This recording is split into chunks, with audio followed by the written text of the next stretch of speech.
ফ্রান্সের দক্ষিণ উপকূলীয় শহর কানে বসেছে চলচ্চিত্র দুনিয়ার সবচেয়ে মর্যাদাপূর্ণ আসর কান চলচ্চিত্র উৎসব।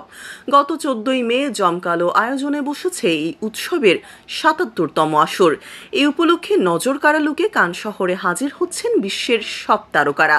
পিছিয়ে নেই বাংলাদেশের অভিনেত্রী আসনা হাবিব ভাবনাও।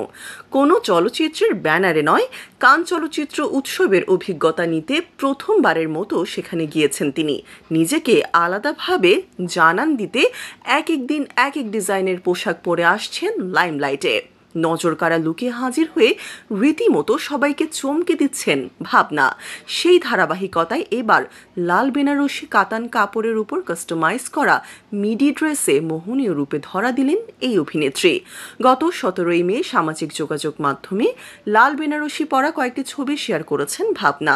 নতুন এই পোশাকে ছবি প্রকাশের পর নেটিজেনদের প্রশংসায় ভাসছেন তিনি। কেউ বলেন নান্দনিক, ঝলসে দিয়েছে চারদিক, মুগ্ধতা জানালাম। ভাবনার এক ভক্ত বলেন, আমি আশা করি আপনার আনন্দ এবং হাসিতে ভরা একটি দুর্দান্ত সময় কাটবে। মুহূর্তগুলোকে লালন করুন এবং সুন্দর স্মৃতি তৈরি করুন।